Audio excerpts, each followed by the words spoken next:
All right, ladies and gentlemen, UFC 311 card just ended. Yes, I still have the hat on. Yes, I slammed it on the ground after Umar, but order was restored. The Dagestan Glazer still lives on. Islam restored order and quick submission from Islam. We're just gonna break down the whole main card. Good night of fights, solid night of fights. Pretty much went for the most part how I expected. Um, I didn't think that Moicano really had much of a chance. I said my prediction was he gets finished in the first round, and damn it, he got finished in the first round. He did have a bit of a moment. I think it was more of a slip than a punch. Does this hat look too ridiculous? Can y'all take me serious with this on? If I take it off, it's gonna have like pieces of it on it. Yeah, I'll just keep it on though. Whatever. I'm standing on business for my daggies. The first black daggy. Anyway, yeah. Islam comes out. Pretty much a no contest. They have a little bit of a striking back and forth, gets him down. I knew as soon as he shot a takedown, it was probably going to be curtains. And the striking is when anybody's going to have a chance. Gets him down and submits him with a darce. Like I was saying, I think that to beat Islam, it's going to take a specialist. Like the same way that Umar just lost, and we'll get to that, to Merab, who is a specialist, who is so great at one thing that they can just push you. I think Islam is so well rounded, you're not going to out well rounded him. That's why Moicano I thought was a non contest because he's not a specialist. He's not great at one thing. He's good at striking. He's good at wrestling. He's good at jiu-jitsu, but he's not like great at anything that like super threatens Islam. I think Islam is better at striking. I think Islam is better at grappling. I think Islam is better at submissions than Moicano. So being well rounded really doesn't help you against someone like Islam. The same thing I thought with Arman. Saryukian is a well rounded guy. He's not a specialist. He's not an amazing striker. He's not an amazing grappler. He's not an amazing submission guy. He's just really good at that, really good at that, really good at that. But Islam is just slightly better in all the categories. And I don't think a well rounded guy, you're not going to out well rounded him. I'm sorry. If that's even a word, out well rounded. I'm making it a word. You ain't going to beat Islam that way. He moves to 4 title defenses, which surpasses Habib, surpasses BJ Penn. But in my humble opinion, I think that Habib's title reign is still better. One reason, um, two of the guys, or wait, no, yeah, no, never mind. Islam hasn't fought Gaethje, but um, Khabib has on his resume a more prime, fresher version of Poirier. His 3 title defenses are all fresh contenders. No rematches, no featherweights. I just think Khabib is still the greatest lightweight in terms of resume. I think Islam is well on the way there. And actually, the fact that Islam is not the greatest heavy or greatest lightweight, in my opinion, is not even on the fault of his own. It's the fact that Charles had to pull out. It's the fact that he's been forced into rematches. It's the fact that Arman Saryukian just pulled out. Khabib, I don't even know if Khabib did Khabib have a rematch in his whole career? I don't think Khabib ever rematched anybody. 29 and 0, 29 fresh bodies, I'm pretty sure. Islam's title reign. I know this is what people that are haters of Islam. I'm a huge fan of Islam, but this is what haters will say, and it is valid. His first title defense, a featherweight, a rematch with a featherweight on short notice. So that's 2 fights over a featherweight. He beats Dustin Poirier, which is an older version of Poirier that Khabib beat the fresher version, and then now he fights Renato Moicano on 1 day notice. If he would have fought Arman Saryukian tonight and beat him, maybe that puts him over Khabib. If he gets 1 or 2 more, I think that does definitely put him over Khabib. But right now, I think Khabib's 3 title defenses is better than the 4 that Islam has. That's just my humble opinion. Let me know if y'all disagree or agree. But I think that that's pretty clear that, the fact that all of his were fresh contenders and no rematches, nobody from other divisions, I just still give that slight edge to Khabib. Even BJ Penn's title reign had rematches. So I think Khabib still has the best title resume for lightweight, which is crazy because he retired so early, but it's such a great division that it's hard to remain dominant. So his short reign still is, amongst the best that we've ever seen. Um, and honestly, that's pretty much all I can really comment on the main event. Then there wasn't much to comment on. It's gonna be interesting to see what Islam does next. I don't really know if they're gonna reward Arman for pulling out, and if they don't give him the shot, then who else is even left? I mean, yes, Max Holloway knocked out Gaethje in his last lightweight fight, but he's also coming off of being knocked out at featherweight. Do you just throw Max Holloway into a title fight? Because if you don't, who else is there at lightweight besides Arman? If you're not gonna reward Arman, which is already somebody that Islam again already beat. If you're not gonna reward him because he pulled out last second, even though it was a back injury, something he probably can't help, Dana probably is still not too happy with him over that. Who else is there at lightweight? What is stopping him from going to 170? Yes, he's close friends with Bilal. And if Rakhmonov beats Bilal, that may be the last we see of Islam at 155.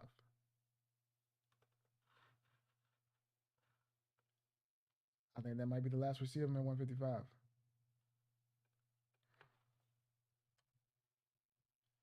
Let me see if I can get these rankings pulled up. If my damn computer will load. Look at this. Look at this. Look at this loading. Is this a joke? Fuck it. All right. Whatever. So, we got Islam. We got Arman Saryukian. Sorry, guys. Give me just a second. I got to do it on my phone. UFC lightweight rankings. All right. We got Islam, number 1. Number 2, we got Arman Saryukian. Number 3, Charles Oliveira. Already beat him. Number 4, Max Holloway. That's what I'm saying. The highest ranked guy that he hasn't fought yet is Max Holloway. Do you give him the title fight coming off a knockout loss? It is in a different division. After Max is Gaethje, but Max just beat Gaethje. If Gaethje beats Dan Hooker in an impressive fashion, do you get them the shot? If Dan Hooker beat... Oh, wait, nope. Islam already beat him. I just thought about that. Islam already beat Dan Hooker. If Gaethje has an impressive performance over Dan Hooker, does he have a chance to get that shot over Arman because they're punishing Arman for pulling out? I don't know. Besides that, there's nobody. There's nobody. Dariush coming off 2 losses. Gamrot's coming off a loss. Faziv's coming off 2 losses. Chandler's coming off 2 losses. Patty Pimlett's too far back. Yeah. I think Islam, this could possibly be the last we see him at 155. I don't know if they're going to do Arman again. And if they don't do Arman, I think they might do... I wouldn't be shocked if they gave it to Max or if they gave it to Gaethje if he beat Dan Hooker. I think that's what's next for him. Either that or 170. It's going to be interesting to see what happens with Bilal. So we'll go from there. Dominant title reign. Second greatest lightweight of all time, still, in my opinion. Second greatest lightweight resume, in my opinion. So moving down to that co-main event, the one that broke my heart. Umar Nurmagomedov versus Merab Dvalishvili. Merab takes it home. The cardio is king. Plus 210 odds. Cashes in. Merab's, his pressure is just too much. His pressure just turned out to be too much.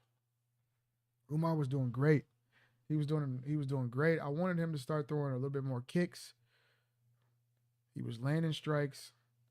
He was in and out. He was avoiding all the takedowns. And he was outstriking Merab for the first 2 rounds.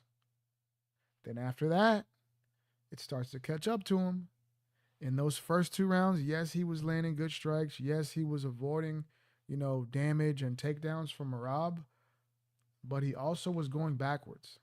Every time Merab would just Merab was kind of getting frustrated. He couldn't get the takedowns. He would kind of just throw a jab and bury his head and throw an overhand right. And it wasn't really landing and it wasn't really effective. But what it was effective is doing is pushing Umar back. He was submitting position. He was behind that black warning track. Every time Merab did that overhand right, Umar went flying backwards and ends up right along the cage. And yes, he was landing more strikes. Yes, he was more clean. Yes, he was more sharp in those first 2 rounds. But Merab walking forward, getting hit by those light pitter-patter shots versus Umar throwing, trying to keep Merab off of him, fighting backwards is going to gas you a lot more than walking forward. Simple as that. And we saw that in the later rounds. The 3rd round, Merab wins. And the 4th round, I thought, was the cleanest round of them all. The 4th round, this is something we have never seen in a Dagestan Khabib protege fight. Yes, we saw Islam get knocked out, but a knockout is actually less convincing than what Merab just did to Umar, because there was no fluke to it. In that 4th round, he literally started to outwork and bully Umar, take him down at will, push him back at will. This is the first real chink in the armor of a Dagestan fighter. Islam was knocked out by a 1 punch. Anybody can get caught. But everything that we say about Khabib and his team, they train so hard. Nobody goes as hard as them. They're unbreakable. They'll push harder than anyone else. And guess what?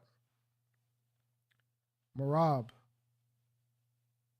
just turned that on its head and beat Umar at the exact game that the Dagestani clan is known for. This is what Khabib does to people. He pushes you, he breaks you, he bullies you, he wears on you. And by the 5th round, you look gassed, you look broken. That's what Umar looked like. Umar looked broken in that post-fight interview. He looked like he almost had tears in his eyes. He was broken. And I do think that Umar, with better stamina and with a little bit better strategy, can win that fight. Like when both guys were completely fresh, skill for skill, he was winning. But when it's a 25-minute fight, that isn't the only factor that matters. Skill for skill, when both guys are fresh, Umar looked better, but he just couldn't maintain it for 5 rounds. If he could find a way to either not let Merab push him back, because I think what he needed to do is hurt Merab and gain more respect where Merab would not be as comfortable coming straight forward at him, or just find a tactic where he's doing a little bit better at circling out and moving out to the side instead of backing straight up, getting trapped on that cage, and then in those later rounds, getting taken down right against that cage. I did expect Umar to be able to take the fight, but I wasn't going to be surprised if Merab won, and I was shocked at the plus 210 odds. The fact that it was that big of an underdog for Umar when he's never had a challenge like this. Yes, he beat Sandhagen.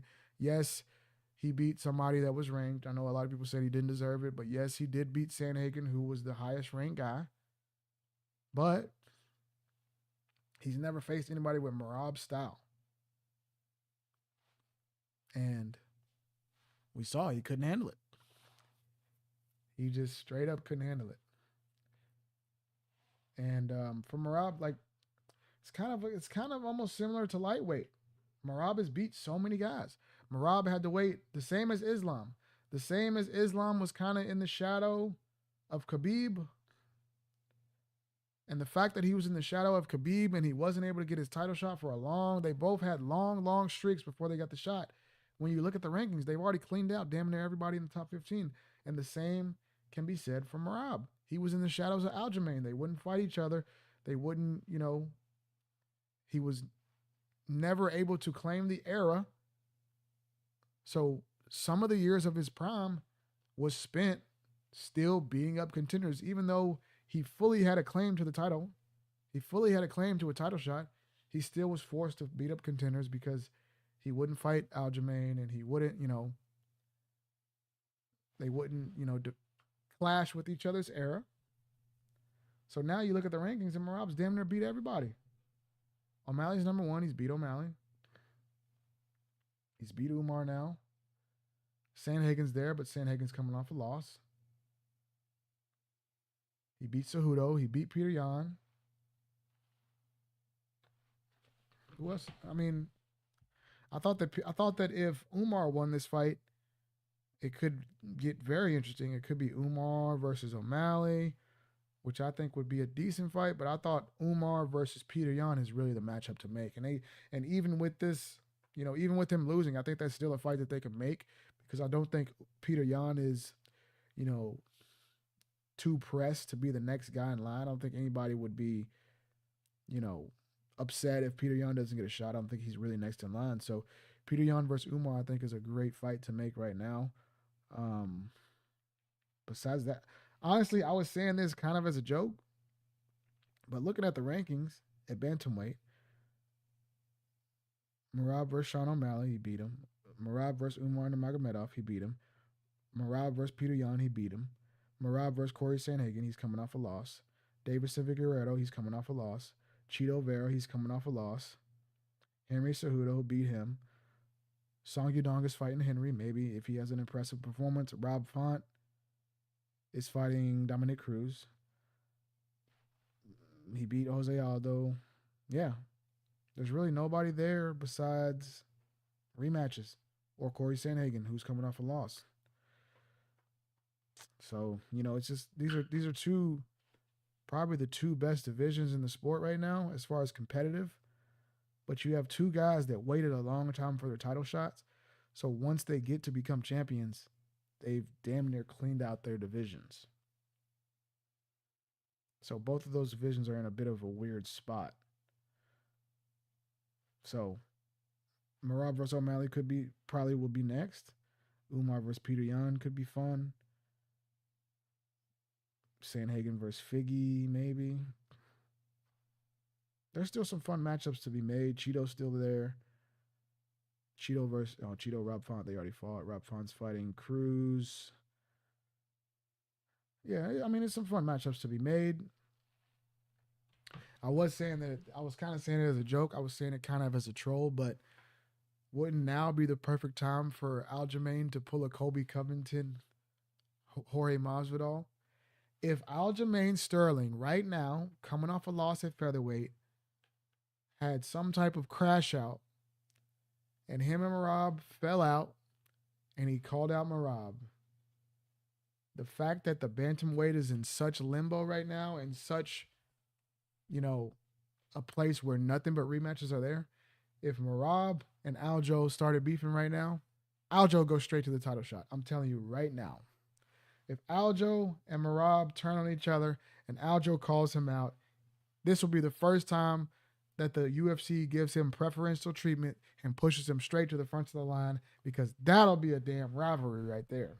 That'll be a good rivalry. If any time to betray your friend, if you want to take some notes from Colby, which I would never recommend, now's the time, Aljo. That's not going to happen, but just saying. But moving down to the third fight of the card, Yuri Prochazka versus Jamahal Hill. Jamahal Hill looked pretty good. Yuri looked good as well. Yuri's defense looked better than I expected. He was doing very well with head movement.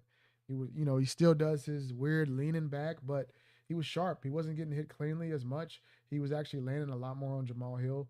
A lot of Yuri fights are him getting hurt, him getting dropped, him looking like he's going to get knocked out, and then all of a sudden he just pulls some crazy shit out and wins.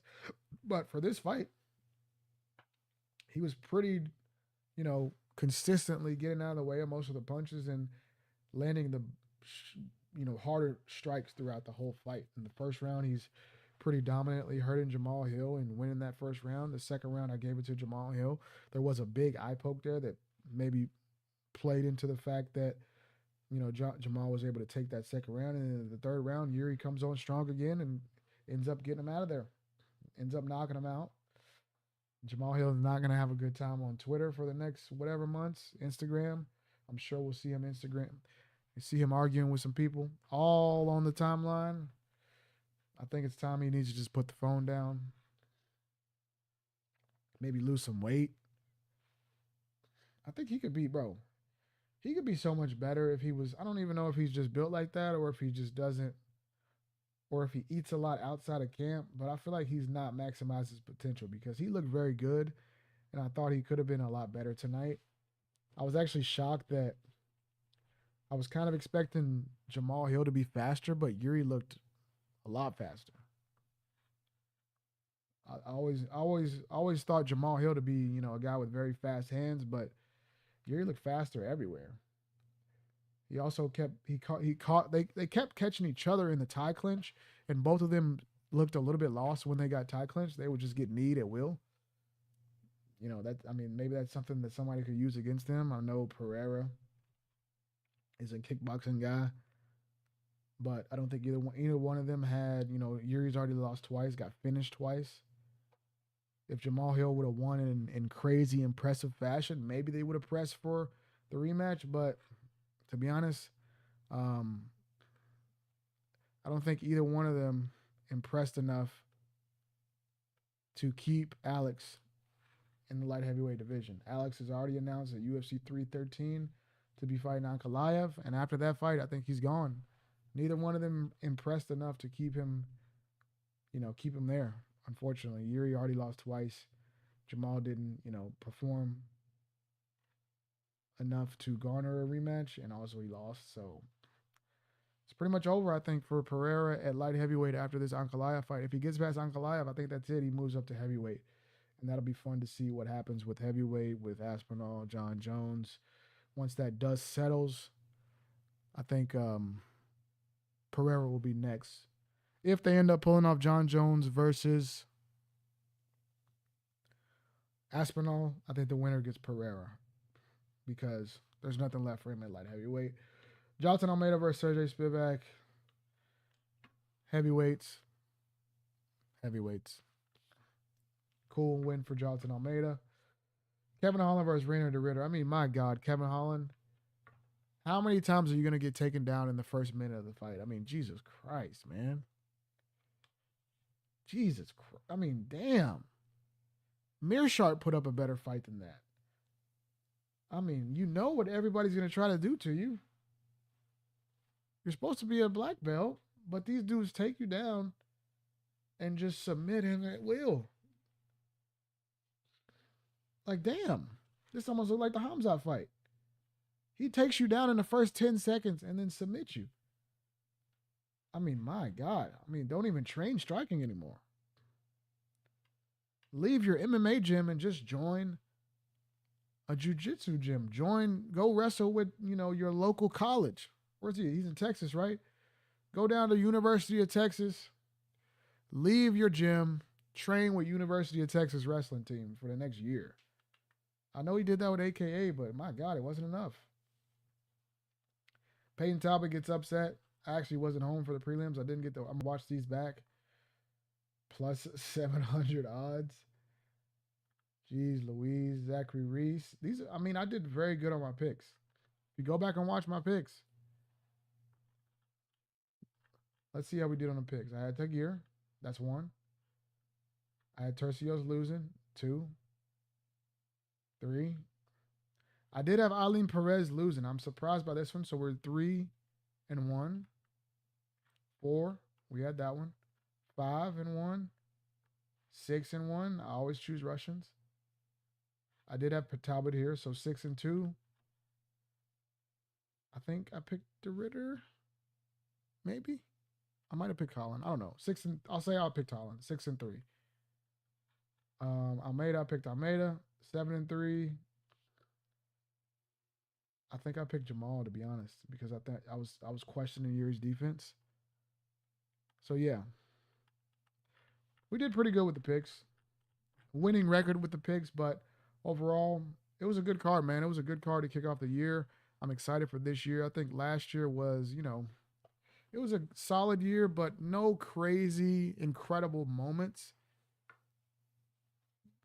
that we've had in the past years. Alex Pereira pretty much ran the year. Ilya Taporia finishing Max and Volk were moments, but we didn't have any like super crazy upsets last year. So maybe we'll get some of that this year, you know. Um, this was another story of, you know, main events falling through. I just hate that, man. It just happens so often that we look at a card and it's so stacked, and in the back of your head you go, by fight night, this is not gonna happen. Something's gonna happen. Something's gonna mess up. And without doubt, it happened. Makachev voiced Moicano. Moicano did the best he can, but pretty much a non-contest. Islam runs through him. Great fight. Islam reigns supreme. Merab does the damn thing. Yuri, Almeida, congratulations to all the winners. We'll be here for all the cards this year. Make sure you guys are tuned into the streams. We'll be providing content for all the streams, and most of the fights will go there in person in Vegas. A lot of times I'll be there to provide stuff throughout the fight weeks, so that'll be fun. I think the next card we're gonna do is probably gonna be boxing on February the 1st. We're gonna do boxing, David Benavidez versus David Morrell, and that's the same day as Izzy versus Imavov. So that'll be a good day. I'll probably go to Vegas and get some content, run that fight week for the Benavidez fight, and then come home Saturday and stream both of those fights. So make sure you're locked in. Thank you guys for watching. Appreciate you. Drop a comment. Let me know what you thought about the card. Let me know what you thought about, you know, the winners, what you predicted, if you were right, if you're going to say you told me so, if you're going to say I'm an idiot, if you're going to say try to shit on Dagestan fighters, do your thing. Thank you for watching. Peace out. I'll catch y'all next time. February 1st. Lock